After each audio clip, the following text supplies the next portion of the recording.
You dare to walk this path with me? One misstep, and we fall to our ruin. So take your first step. It's now or never!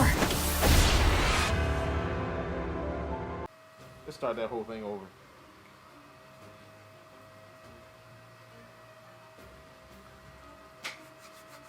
It's that time, baby. It's that time, baby. So I've done story videos, I've done class videos, game mechanic videos, kind of. I've done a video on the DLC, which you can check out in the card and in the description for Fire Emblem 3 Houses. Now I'm going to do the most important video for Fire Emblem. My Fire Emblem Let's Play. Yes, I'm doing a Let's Play of Blue Lions. You can check that out as well in the card for the playlist. And for the latest video, it's going to be in my description down below. You can check that out. New episodes every Wednesday and Saturday, except for this week because I got a new work schedule, so it's kind of messing me up. But next Wednesday and Saturday, well, this Saturday and next Wednesday will be new episodes. But yeah, top 8 Fire Emblem waifus. Let's go.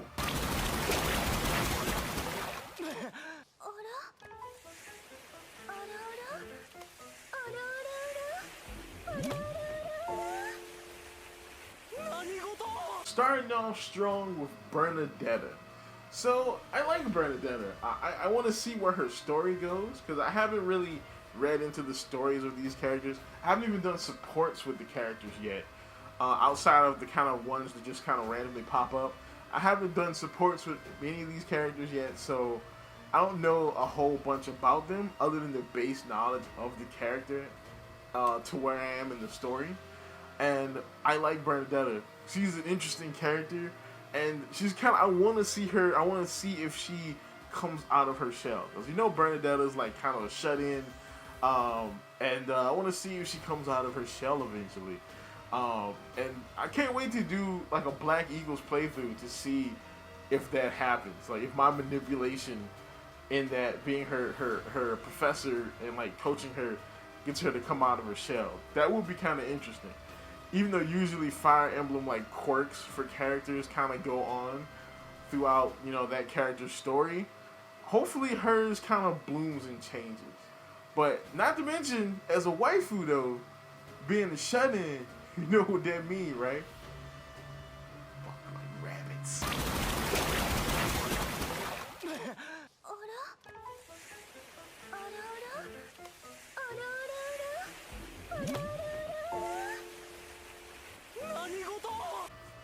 So, I have a problem, alright? Short hair, blue or purple, it's kind of like one of my many weaknesses when it comes to anime waifus. And Shamir hits that mark. And she's kind of like a knight, which also is awesome. I mean, yeah, I don't know much about Shamir.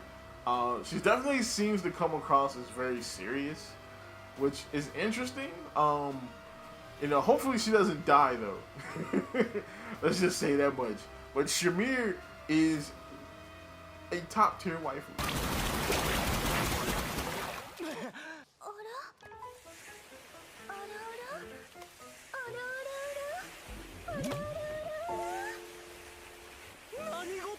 Alright, yeah, Petra's attractive, but the main thing here is her speech issues. Like, it's hilarious. Her being your waifu, you're going to laugh. It's gonna be, cause it's just, I mean, I'm sorry, I just can't help it. Not to mention, you know what I'm saying, it seems like wherever she's from seems pretty interesting, seeing that she has like a weird tattoo. And it looks like she's from an island of blackish people. That's a plus.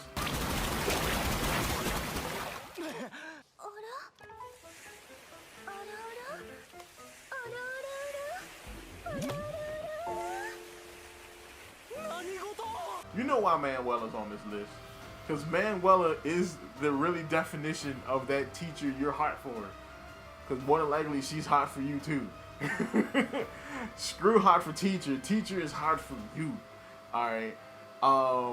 Manuela is an interesting character. I mean, she just does not care about the fact that people are like, oh no, she drinks a lot. And she's kind of promiscuous. Like, she's like, so. And she's still kind of classy with it, which is interesting. You know what I'm saying? She like, when the protagonist rolls up, she's on your daddy like that. It's hilarious.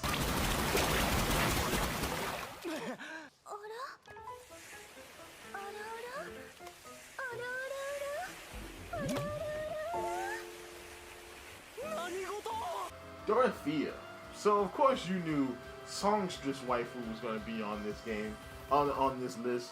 Of course, you know, one of the best waifus and worst waifus of Fates was the Songstress character. That kind of works here too. She is one of the most interesting waifus. I do have a pretty interesting interaction with her in the next episode of my Let's Play that you can check out this Saturday. Dorothea is definitely interesting, and I actually read somewhere that she's like the most popular Fire Emblem Three Houses character. I thought it would be Edgelgard.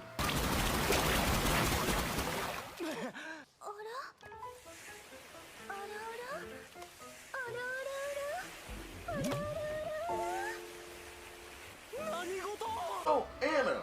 Originally, Anna was lower on this list because she wasn't playable. But the minute they announced that the DLC was coming and that she was going to be playable in the DLC, more details in the card above, I was like, that's it.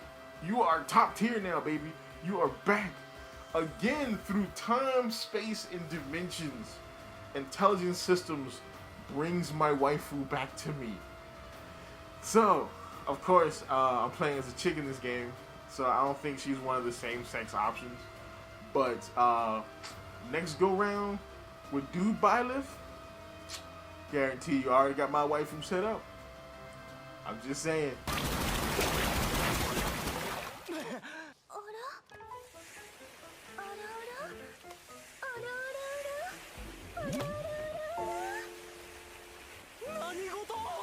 Mercedes. Alright, not only is she named after a luxury vehicle, but Cardigan Waifu is one of the best waifus in the game. Mainly because she has a demeanor and a voice that just screams protect her at all costs. She's not moe. She's the only character in the game, well, not the only character, but one of the few characters, one of the few waifus that is legal throughout the entire game. So that at no point is your love for your waifu creepy. Maybe unethical, but not creepy.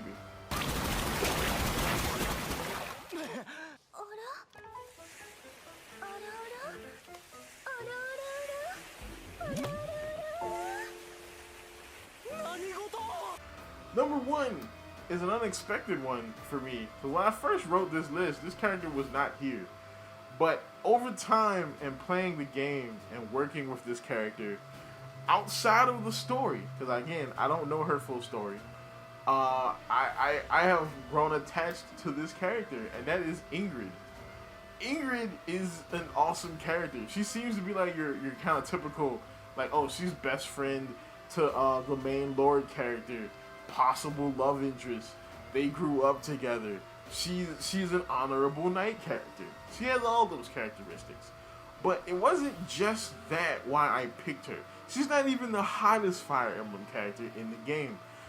But the reason I picked her is because working with her in the game, like, she was initially one of the weaker characters on my team. Like, I was kind of, like, putting her in the back line. She was getting the Sylvain treatment, if you've been watching my playthroughs. She's been getting the Sylvain treatment because she was either getting, like, really hurt or dying, or not doing nearly enough damage and putting a hole in my strategy. So I was just like, look, you go to the back line with Sylvain. Until I really started to kind of work with her and instruct her in the off times when we're not in battle and when we're in the classroom. And this is the first time when these features actually show you what they can do. Because in working with her, she's actually become kind of a good character now. I mean, she's not a beast, but she's not nearly as fragile as she was before. You know what I'm saying? She's actually grown into a good character. Since this is my first playthrough, I really can't flex all the benefits of the classroom. Like, because most of the characters that you expect to grow are growing. Like, Felix is growing, Dedu is growing, Dimitri is growing. I can't think of the orange-haired chick's name. Annette is growing in her magical abilities. But, you know, there are characters that are just kind of slow with it. And Ingrid was that character. And I was actually able to build her up through instruction and group activities. And she's now one of my favorite characters in the game. So, alright. So that's my list. This is the first one. Of course, I will do another one once I beat the game. Of course, I will probably end up having to do a worst waifus list as well. Look out for that one. Like, comment, subscribe. And as always, folks, keep it real.